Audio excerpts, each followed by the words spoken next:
Le plus important pour moi, c'est la beauté de ce qui vient après la mort. Parce que pour toi, il n'y a pas de doute, Pour moi, il n'y a plus de doute. Non, plus maintenant.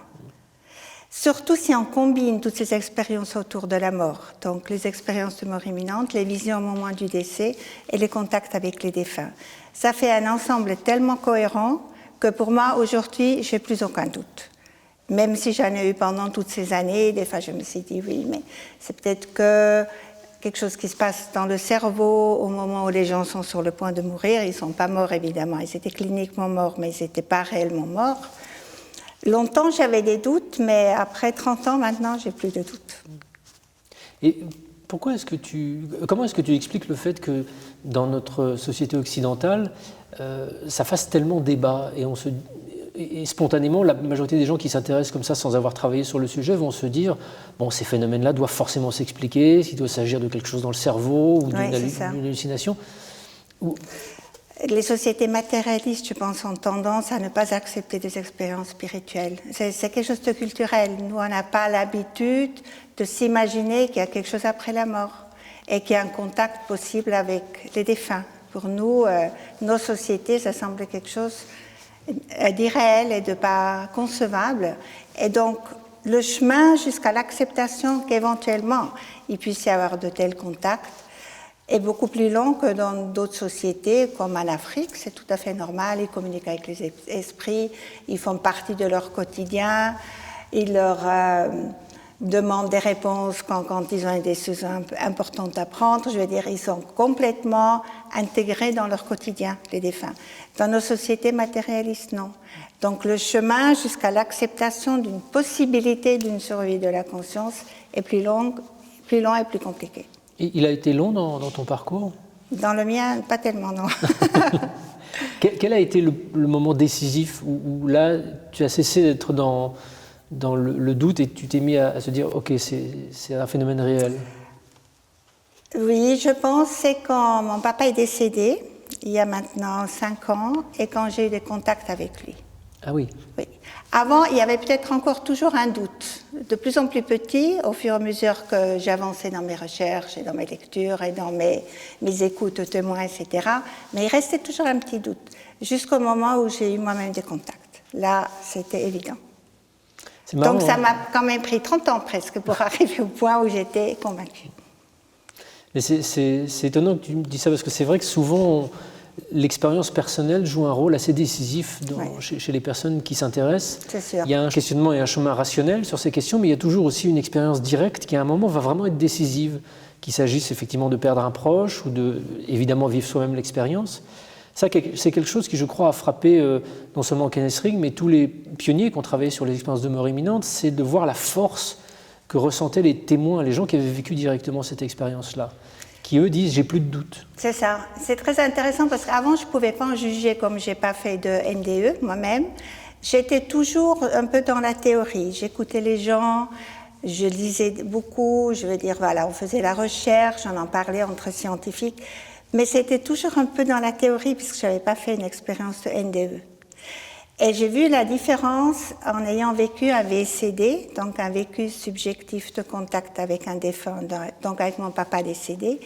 Là, j'ai vu la différence entre une conviction un peu théorique, assez forte, mais peut-être toujours, comme j'ai dit avant, avec un petit doute, et la force de l'expérience, où là, c'est une certitude absolue. Donc, ça fait une réelle différence. Il n'y a rien de plus fort que l'expérience.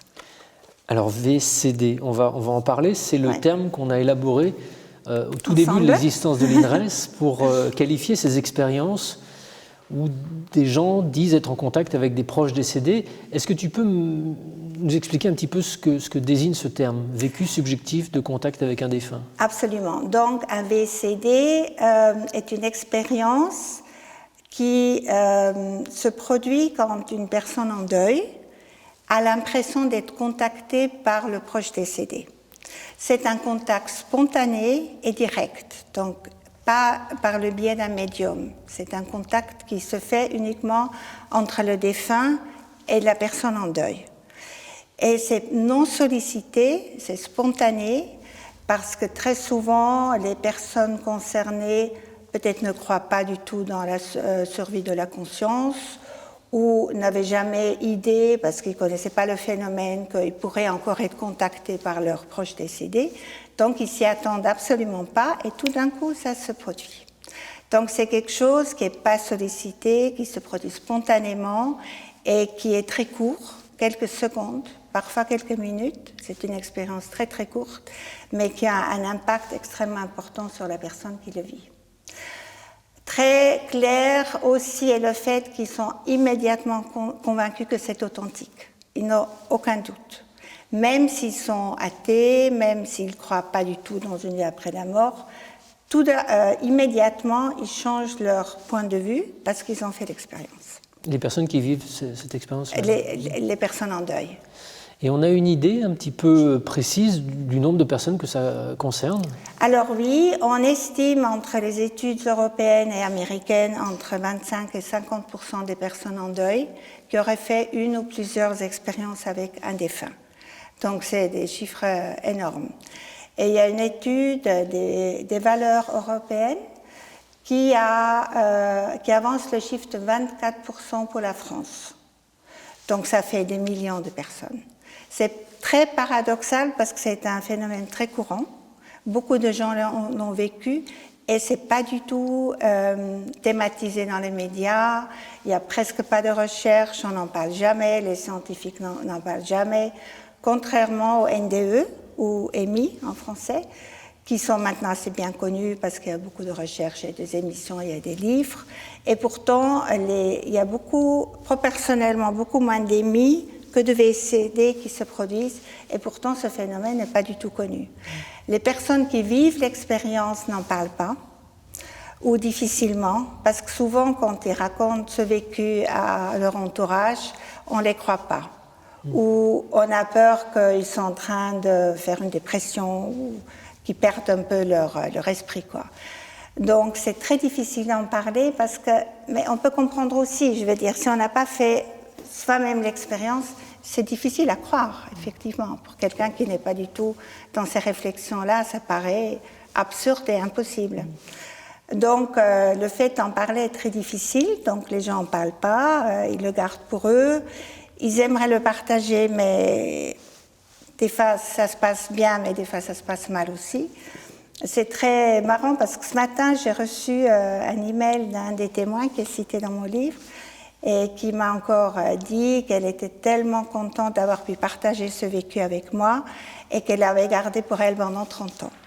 Et on entend ça très très souvent. Même à ses proches, elle n'en avait pas parlé. Parce que comme ils ne savent pas nommer le phénomène, ils ne comprennent pas comment ça a pu se passer, parce que ça ne correspond pas du tout à notre conception de la réalité, eux-mêmes, ils sont un peu...